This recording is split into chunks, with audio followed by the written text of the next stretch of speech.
Hello my dear students, Paschimbanga মধ্যশিক্ষা পর্ষদের West Bengal board of secondary education থেকে দেখো যে টেস্ট পেপার বেরিয়েছে। সেই টেস্ট পেপারের তোমার সম্পূর্ণ সমাধান, ভৌতবিজ্ঞানের সম্পূর্ণ সমাধান তোমরা আমার এই চ্যানেল থেকে পেয়ে যাবে।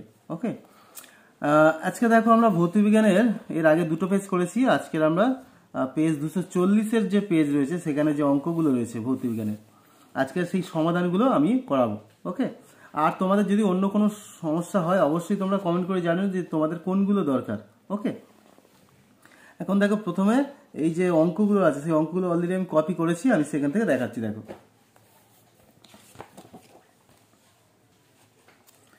দেখো পেজ 240-243, 4 ATM চাপে, প্রথমে 3.2 আছে। দেখো 4 ATM চাপে ও 300 কেলভিন উষ্ণতায় 8 গ্রাম হাইড্রোজেন গ্যাসের আয়তন কত হবে।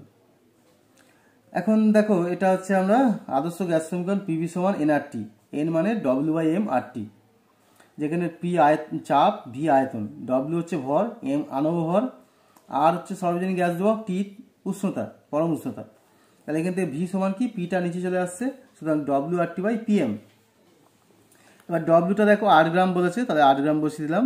আর এর মান 0.082, আর উষ্ণতা 300 কেলভিন দেওয়া আছে, বসিয়ে দিলাম। এবার দেখো চাপটা কত, 4 ATM চাপ, তাহলে পি এর জায়গায় 4 বসিয়ে দিলাম।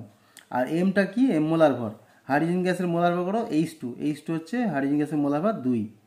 ওকে, সুতরাং দেখো 2 4 আটকে গেলে 2 2 কেটে গেলে 2 কেটে যাচ্ছে, সুতরাং এটা খুব সহজ দিয়েছে। দেখো 300-কে এটা গুণ করে দাও, শূন্য একে গুণ করে দিলে দেখো পয়েন্ট আর পয়েন্ট মানে 8.2 চলে আসছে, তাকে 3 দ্বারা গুণ করলে 24.6 লিটার, সুতরাং আয়তন হচ্ছে এত। পরে যেটা রয়েছে দেখো 3.2 অথবা 76 সেমি পারস্যচাপে ওই গ্যাসের আয়তন। এখানে প্রশ্নটা একটু তোমার কেমন লাগছে যে এত সেমি পারছে ওই গ্যাস মানে কি, পূর্বের যে এটা বলছে নিশ্চয়ই, হ্যাঁ না?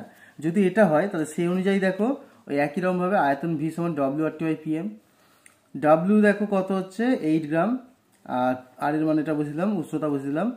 পিটা হচ্ছে 76 সেমি, যেহেতু সেমি বলছে এটাকে অ্যাটমসফিয়ার করতে হবে, তাই 76 সেমিকে 76 দ্বারা ভাগ করলে অ্যাটমসফিয়ার হবে, ইন্টু 2, এটা কেটে যাচ্ছে আর এটা কাটলে 4 হচ্ছে। সুতরাং দেখো এটা উপরে ছিল, এটা ইন্টু এটা মানে এত হয়েছিল, তাকে ফের এটা ইন্টু এটা 4 গুণ হচ্ছে, অর্থাৎ এটা 98.4 লিটার। উত্তরটা তোমাদের একটু ভুল দেওয়া আছে, এটা শুধু 4 লিটার দেওয়া আছে, সেই জন্য একটু কনফিউজিং হয়ে গেছিলাম। অ্যাকচুয়ালি এটা 4 লিটার, এটা 98.4 লিটার হবে। ওকে, সুতরাং এটা তোমার একটু খেয়াল করে নেবে, 98.4 লিটার।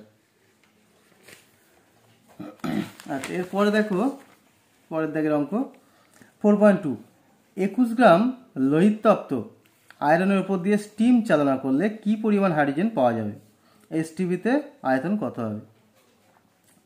এখন দেখো Fe 3Fe প্লাস 4H2O সমান Fe3O4 প্লাস 4H2, এই হচ্ছে তোমার সমীকরণটা। এখানে তাহলে দেখো লোহিতপ্ত আয়রন, 21 গ্রাম লোহিতপ্ত আয়রনের উপর স্টিম চালনা করলে কি পরিমাণ হাইড্রোজেন, তাহলে আয়রন এবং হাইড্রোজেন এই দুটো আমাকে বের করতে হবে। তাহলে আয়রন দেখো 3 × 56, আয়রনের পারমাণবিক ভর 56, তাহলে 3 × 56 গ্রাম থেকে হাইড্রোজেন পাওয়া যাবে 4 ইন্টু দেখো H2 মানে 2 গ্রাম, তাহলে 4 ইন্টু 2, সুতরাং 3 × 56 গ্রাম Fe থেকে প্রাপ্ত হাইড্রোজেন 4 ইন্টু 2 গ্রাম, অর্থাৎ 21 গ্রাম আয়রন থেকে প্রাপ্ত হাইড্রোজেন কত হবে, 4 ইন্টু 2 ইন্টু 21/3 ইন্টু 57। আমি দেখো এগুলো গুণ করিনি কেন, যাতে গুণ না করলে আমাদের কাটাকুটি করতে সুবিধা হবে। ওকে, সেই জন্য গুণটা আমি করে নিই। এবার দেখো এখানে 3 21-কে কাটলাম 7, 7 56 কাটলে 8 হবে, 8 দেখো 2 8-কে কাটলে 4, 4 আর 4 কেটে গেলে তাহলে থাকলো কিছুই থাকলো না, 1 গ্রাম, সুতরাং 1 গ্রাম হাইড্রোজেন পাওয়া যাবে। এবার এসটিভিতে দেখো H2 মানে 2 গ্রাম, 2 গ্রাম হাইড্রোজেনের আয়তন 22.4 লিটার, তাহলে এসটিভিতে 1 গ্রাম হাইড্রোজেনের আয়তন কত হবে, 22.4-এর অর্ধেক অর্থাৎ 11.2 লিটার।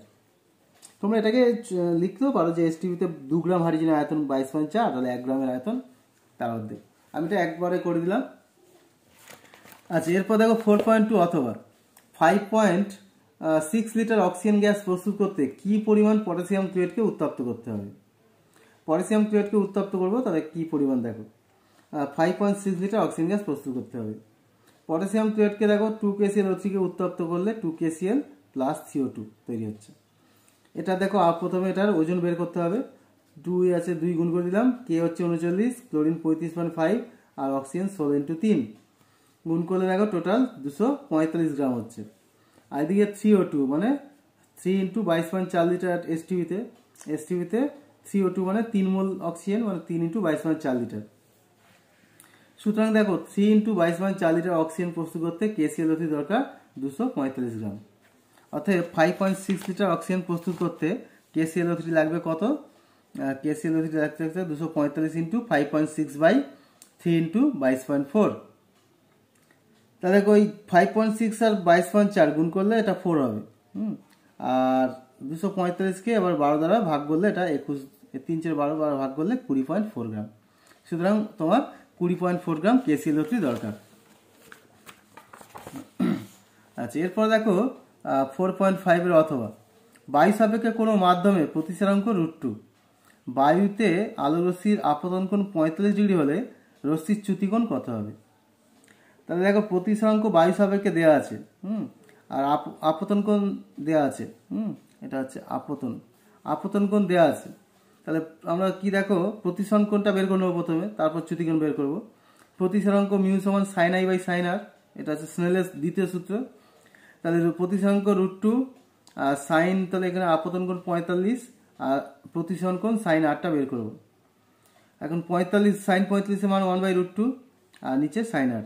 তাহলে sin r সমান কি হবে? sin r উপরে গেল, এই √2 নিচে চলে এলো, তাহলে 1/√2 × √2 গুণ করলে 1/2। 1/2 মানে sin 30। তাহলে sin কেটে গেলে r সমান কত হচ্ছে? 30, অর্থাৎ প্রতিসরণ কোণ। তাহলে প্রতিসরণ কোণ r সমান হচ্ছে 30 হচ্ছে। এবার দেখো তাহলে চ্যুতিকোণ কত হবে? আপতন কোণ 35 আর প্রতিসরণ কোণ 30, তাহলে বাদ দিলে কত হবে? 15 ডিগ্রি। এটা হচ্ছে চ্যুতিকোণ।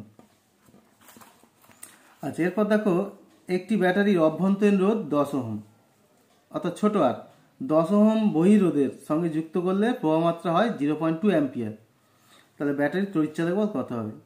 তাহলে আমরা জানি কি তড়িৎচালক বল E সমান I × R + R। তাহলে আইটা এখানে তড়িৎ প্রবাহমাত্রা 0.2, আর বড় আরটা 10 আর ছোট আরটা দেখো 10, কারণ দুটোই রোহম 10 10। তাহলে 0.2 × 20 ভোল্ট, তাহলে এটা 2 × 4 অর্থাৎ 4 ভোল্ট হচ্ছে। সুতরাং তড়িৎচালক বল 4 ভোল্ট। আচ্ছা, এরপর দেখো 4.7 এর অথবা 40 ওয়াট 220 ভোল্ট এবং 60 ওয়াট 220 ভোল্ট বাল্ব দুটির মধ্যে কোনটি রোধ বেশি? দেখো 40 ওয়াট 220 ভোল্ট বাল্বের রোধ কত? R1 সমান V²/P। এখানে V হচ্ছে দেখো ভোল্ট, 220 × 220, আর তোমার ক্ষমতা 40 ওয়াট, P হচ্ছে ক্ষমতা 40 ওয়াট। তাহলে 0 0 কেটে দিলাম।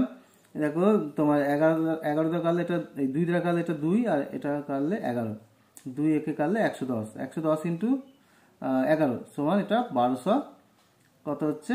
10 ওহম। একই রকমভাবে 60 ওয়াট 220 ভোল্ট বাল্বের রোধ কত হবে? R2 220 × 220/60, একই ফর্মুলা অনুযায়ী। তাহলে এটাকে কাটাকুটি করছি, 0 0 কেটে দিলাম, 2 দ্বারা কাটলে এটা 11, এটা 3, তাহলে এটা গুণ করলে দেখো এটা হচ্ছে না, এটা গুণ করে তাকে 3 দ্বারা ভাগ করলে তোমার এটা দাঁড়াচ্ছে 806.67 ওহম। তাহলে আমরা বুঝতে পারছি এটা বেশি। সুতরাং এই 40 ওয়াট, যেটা 40 ওয়াট 220 ভোল্ট বাল্বটি রোধ বেশি হবে। আশা করছি তোমাদের সমস্ত অঙ্ক বুঝতে পারলে। কেমন লাগলো অবশ্যই কমেন্ট করে জানিও। আর পরের আমরা ভিডিওতে পরের পেজটা যেটা সেটা আলোচনা করব। ওকে, তাহলে আজকে তাহলে এখানে রাখছি। আর নতুন বন্ধু হয়ে থাকলে অবশ্যই বলো চ্যানেলটিকে সাবস্ক্রাইব করে রেখো। এছাড়া দেখো পরের ভিডিও তোমরা এর পরেই আমরা সঙ্গে সঙ্গে পেয়ে যাবে তোমরা পরের ভিডিও। ওকে।